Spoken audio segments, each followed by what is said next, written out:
تو اس کو تو ہم نثر کہہ دیتے ہیں، ٹھیک ہے۔ لیکن جب کسی شاعر کی بات کو، یعنی کسی شعر کو آپ کسی ایسے مطلب تفصیلاً بیان کرو، آپ اس کی ایک ایک بارے میں، اس کی ایک ایک ورڈ کی بارے میں تفصیل بیان کرو، تو اس کو ہم لوگ تشریح کہتے ہیں۔ اب وہ کہنا ہے کہ یہ آپ کو انہوں نے شعر دیا ہوا ہے اور آپ نے اس کی تشریح کرنی ہے، اگر مال اچھے ہیں تو پاؤ گے بڑے اجر، سمجھ لو امتحان اس دار فانی میں تمہارا ہے، تو اس کی تشریح کرنی ہے۔ اب اس کی تشریح کس طرح سے ہوگی؟ سب سے پہلے آپ اس کے اندر لکھیں گے کہ دیکھیں اگر اعمال اچھے ہیں تو پاؤ گے بڑے درجے، سمجھ لو امتحان اس دار فانی، اوپر میں نے آپ کو بتایا ہے کہ دار فانی کا مطلب کیا ہوتا ہے، دار فانی کا مطلب ہوتا ہے دنیا۔ تو وہ کہہ رہے ہیں شاعر، بیسکلی اس میں شاعر یہ کہنا چاہتے ہیں، کہتے ہیں کہ اگر اس دنیا میں اگر ہم لوگ اچھے اعمال کریں گے، اللہ تعالیٰ اور اس کے رسول صلی اللہ علیہ وآلہ وسلم کی بتائی ہوئی باتوں پر عمل کریں گے، تو ہی ہمیں آخرت میں بھی ایک اچھا نتیجہ ملے گا، اچھا پھل ملے گا۔ کیونکہ یہ ایک بات لکھ دی گئی ہے کہ یہ دنیا تو عارضی ہے، اصل زندگی تو آخرت کی زندگی ہے۔ اگر اس دنیا میں اگر ہم نے اپنا امتحان، اس دنیا میں ہمیں سے بھیجا ہی امتحان کے لیے ہے، اور اگر ہم نے اور یہ امتحان ہم اسی طرح سے اچھا طرح سے بروکار کر سکتے ہیں، عبور کر سکتے ہیں، اگر ہم لوگ اللہ اس کے رسول صلی اللہ علیہ وآلہ وسلم کے بتائے ہوئے باتوں پر عمل کریں گے اور شیطان کے بہکاوے میں نہ آئیں۔ اس وجہ سے ہی ہمیں چاہیے کہ ہم اللہ اور اس کے رسول کی اطاعت کریں، ٹھیک ہے۔ یہ اس کی تشریح بن سکتی ہے۔ اس کے بعد پھر آ جاتے ہیں 12ویں گفتگو۔ اس ہم نے شاعر نے اللہ تعالیٰ کی کن کن صفات کا ذکر کیا ہے، تذکرہ کیا ہے۔ آپ نے بتانا ہے کہ اس شعر میں کون کون سی ایسی باتیں تھیں جس کا جو کہ اللہ تعالیٰ کی صفات میں سے ایک ہے، ٹھیک ہے۔ ایک تو یہ تھا کہ رات اور دن کی تبدیلی اللہ تعالیٰ کے حکم سے ہو رہی ہے، ٹھیک ہے۔ اس کے بعد ساتھ ہی ساتھ ہمارے پاس ستاروں کا تھا کہ فلک پر، آسمان پر کوئی بھی ایسی چیز نہیں جو کہ اللہ کی تابعداری نہ کر رہی ہو، ٹھیک ہے، اللہ تعالیٰ کی اطاعت نہ کر رہی ہو۔ یہاں تک کہ جو ستارے ہیں وہ بھی اللہ تعالیٰ کے حکم کے بغیر آسمان کے اوپر چمکتے نہیں ہیں، ٹھیک ہے۔ اسی طرح سے شاعر نے زندگی اور موت کا کہا کہ انسان کی زندگی اور موت کا تو پتہ صرف اللہ تعالیٰ کو ہی ہوتا ہے، ٹھیک ہے۔ اسی طرح سے شاعر نے موجوں کا کہا، ہوا موجوں کو کہا، پانی کا کہا، ٹھیک ہے۔ ذرے کوئی ذرہ نہیں علم میں اس کے، عالم میں اس کے علم سے باہر، جو مرضی اس کی ہے داخل اس میں دے، یہ کس کو یار ہے، ٹھیک ہے۔ مطلب اس طرح سے کر کے یہ آپ لوگوں کے سامنے میں نے انڈرلائن کر دی ہیں، 1 2 3 4 5 تو میں نے آپ لوگوں کے انڈرلائن کر دیے ہیں۔ آگے آپ لوگوں نے خود آپ لوگ انڈرلائن کر لیجیے گا، ٹھیک ہے۔ بدلتے موسموں کا ذکر آیا ہے، ٹھیک ہے۔ اس طرح سے کر کے سارے کے سارے اللہ تعالیٰ کی صفات میں سے ایک ہے، ٹھیک ہے۔ اس کے بعد پھر آ جاتے ہیں سوال نمبر 5 پر۔ آپ اللہ تعالیٰ کی تو ایسی صفات بیان کریں جو اس نظم میں نہ ہو۔ اس نظم میں ایک تو یہ صفت ہے اللہ تعالیٰ کی کہ اللہ تعالیٰ نے انسانوں کی خوراک کا بندوبست کیا۔ ہمیں اس کائنات میں تخلیق کرنے سے پہلے اللہ تعالیٰ نے انسانوں کی خوراک کا، اس کے رہنے سہنے کا بندوبست کیا۔ اسی طرح سے دوسری صفت یہ بھی ہے کہ اللہ تعالیٰ نے ہم لوگوں کو ہر چیز عطا کی۔ اللہ تعالیٰ اپنے بندوں پر بہت مہربان ہے۔ اللہ تعالیٰ ایک عام انسان و ہمیں اپنے بندوں کو 70 ماؤں سے زیادہ پیار کرتا ہے، ٹھیک ہے۔ تو یہ اللہ تعالیٰ ایک صفت ہے۔ پھر اس کے بعد پھر آ جاتے ہیں مرکزی خیال،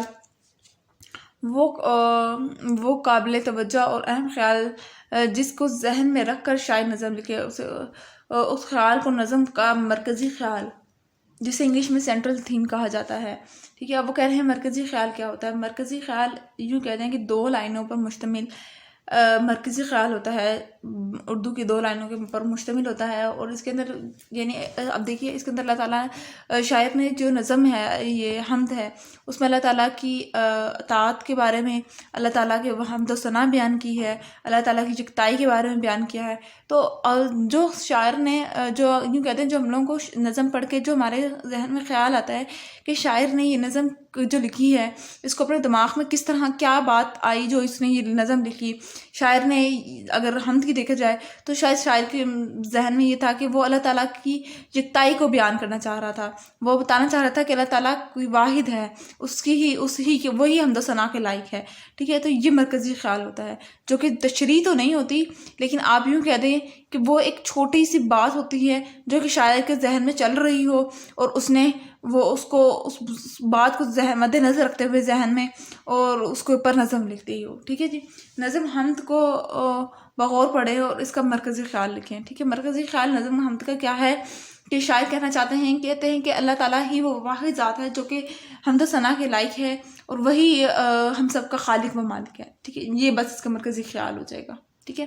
اس کے بعد پھر آ جاتے ہیں صنف. صنف کیا ہوتا ہے؟ ادبی اسلام میں لفظ صنف سے مراد ہے تحریر کی کوئی قسم جو کہ نثر کی صورت میں بھی ہو سکتی ہے اور نظم شاعری کی صورت میں بھی ہو سکتی ہے. صنف کیا ہے؟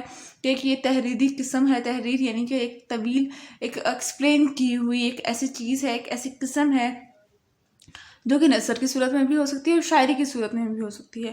افسانہ، ناول، ڈرامہ، مضمون، کہانی وغیرہ اصناف نثر کی چند مثالیں ہیں، ٹھیک ہے.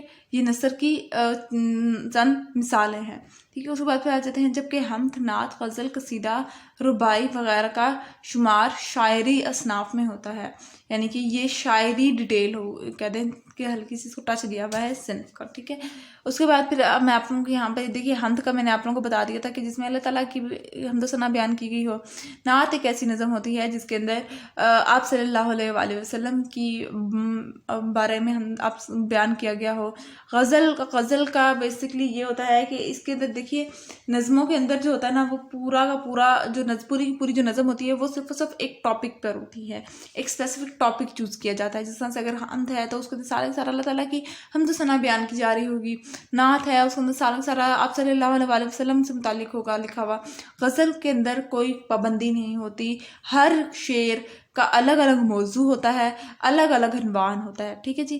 قصیدہ اور رباعی بھی اسی طرح سے کر کے آگے ہوتے ہیں. یہ آپ لوگ آگے بڑی کلاسز میں جائیں گے تو آپ لوگوں کو پتہ چل جائے گا، ٹھیک ہے. اس کے بعد پھر آ جاتے ہیں سوال نمبر 7 پر. نظم حمد شاعری اصناف ہے یا نثری؟ اب آپ نے بتانا ہے کہ شعری صنف ہے یا نثری، اور اس صنف میں کس قسم کے موضوعات بیان کیے گئے ہیں. یہ جو نظم ہے، نظم حمد ہے، وہ شاعری اصناف میں سے آئے گا. اور اس کے اندر موضوعات اللہ تعالیٰ کے بارے میں، موضوعات اللہ تعالیٰ کی حمد و ثنا و یکتائی کیا موضوعات کو موضوع سخن بنایا گیا ہے، ٹھیک ہے. پھر آ جاتے ہیں لفظوں کا کھیل. اس کے اندر ہمارے پاس ہے رموز و قاف. رموز و قاف یعنی کہ ہم لوگ کہتے ہیں نا کہ یہ ایک تو ہوتا ہے ہمارے پاس ایکسکلیمیشن مارک، ایک کوشچن مارک ہوتا ہے، ایکسکلیمیشن مارک ہوتا ہے، پھر فل اسٹاپ ہوتا ہے، ٹھیک ہے. یہ جو پنکچویشن جس کو ہم لوگ انگلش میں کہتے ہیں، اس کو ہم لوگ اردو میں رموز و قاف کہتے ہیں. تو یہ آپ لوگوں نے یاد کرنا ہوتا ہے. رموز رمز کی جمع ہے اور اس کا مطلب اشارہ یا علامت کا ہے، ٹھیک ہے. رموز کس سے نکلا ہے؟ رمز سے نکلا ہے، اور اس کا مطلب کیا ہے؟ کسی طرف اشارہ کرنا، کوئی علامت کا استعمال کرنا. اوقاف یعنی وقف کی جمع ہے، ٹھیک ہے. اوقاف کہاں سے، کس ورڈ سے نکلا ہے؟ وقف سے نکلا ہے. اس کا مطلب ہے رکنا، ٹھہرنا، ٹھیک ہے. چنانچہ یہ رموز و قاف سے مراد وہ علامات ہیں جو ہم عبارت کے مفہوم کو واضح کرنے کے لیے استعمال کرتے ہیں.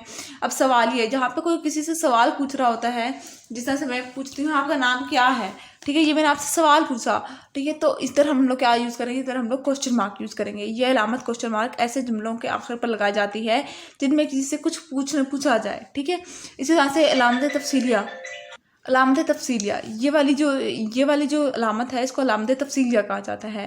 یہ علامت کب لگائی جاتی ہے؟ یہ جب ہم لوگ کسی کو تفصیل دے رہے ہوتے ہیں، کسی کو بہت کچھ بتانا چاہ رہے ہوتے ہیں، ٹھیک ہے. جس طرح سے یہ کرسی پہ علی بیٹھا ہے، اور کرسی لکڑی اور مختلف طرح کے دھاتوں سے مل کر، مطلب اس طرح کی کافی سے کچھ بتانا ہے. میں کلاس میں پڑھتا ہوں اور میری کلاس میں کبرڈ ہے، بورڈ ہے، چیئرز ہیں، یہ سارا کچھ. تب جب ہمیں تفصیل دے رہی ہوں گی تو یہ والی علامت لگاؤں گی، ٹھیک ہے.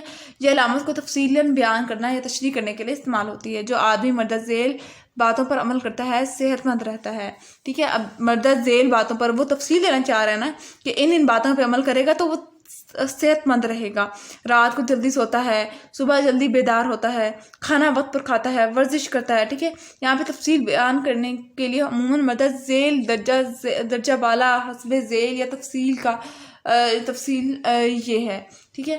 یہ الفاظ جب آپ تفصیلیہ جملوں کے آخر میں، مطلب تفصیلیہ جملوں کے لیے میجورٹی الفاظ جو یوز پہلے کیے جا رہے ہوتے ہیں، ان میں جس کی مندرجہ ذیل ڈیٹیل یہ ہے، یا درجہ بالا، حسب ذیل یا تفصیل یہ ہے، ٹھیک ہے، وغیرہ کے استعمال، اس طرح کے الفاظ استعمال ہو رہے ہوتے ہیں، ٹھیک ہے جی. لیکن ضروری نہیں ہے کہ یہی الفاظ استعمال کیے گئے ہوں. دیکھیے یہاں پہ بھی مندرجہ ذیل یہ ہے، ٹھیک ہے جی. زبان کبھی کبھار بہت لڑکھڑانا شروع ہو جاتی ہے. تو اس کے بعد پھر آ جاتے ہیں اس کے بعد جو تھرڈ ہمارے پاس رموز و قاف ہے وہ ہے واوین.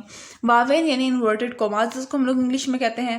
یہ علامت اس وقت استعمال کی جاتی ہے جب کسی کا قول تحریر کرنا ہو یا کسی کی تحریر کا اقتباس پیش کرنا ہو. یعنی کہ کسی کا قول ہے کوئی، جس طرح سے حضرت علی کا کوئی قول ہے، ٹھیک ہے، شیخ سعدی رحمۃ اللہ علیہ کا کوئی قول ہے، مطلب یا کسی کا اقتباس یعنی کسی کے زندگی سے یا کسی کی کتاب سے کوئی پہلو اٹھا کے شیئر کیا جائے، ٹھیک ہے، وہاں پر یہ انورٹڈ کوماس یوز کی جاتے ہیں. میں نے ارشد سے پوچھا کیا تم میرے ساتھ چلو گے، ٹھیک ہے، پوچھا، ٹھیک ہے، پہلے پوچھا، اس کے بعد پھر یہ انورٹڈ کوماس قائد اعظم نے فرمایا کام کام اور بس کام، ٹھیک ہے، یہ اس طرح سے کر کے، ٹھیک ہے. اس کے بعد پھر جاتے ہیں ذیل بالا کو سامنے رکھتے ہوئے 4 ایسے جملے بنائیں جن میں سوالیہ اور واوین کی علامتیں لگائی جائیں، ٹھیک ہے. 4 آپ لوگوں نے جملے بنانا ہے. آپ لوگوں کو میں نے سمجھا تو دیا ہے کیا ہے، کس طرح سے ہے، ٹھیک ہے. تو یہ تھا آج کا لیکچر. آئی ہوپ سو آپ کو سمجھ آ گیا ہوگا.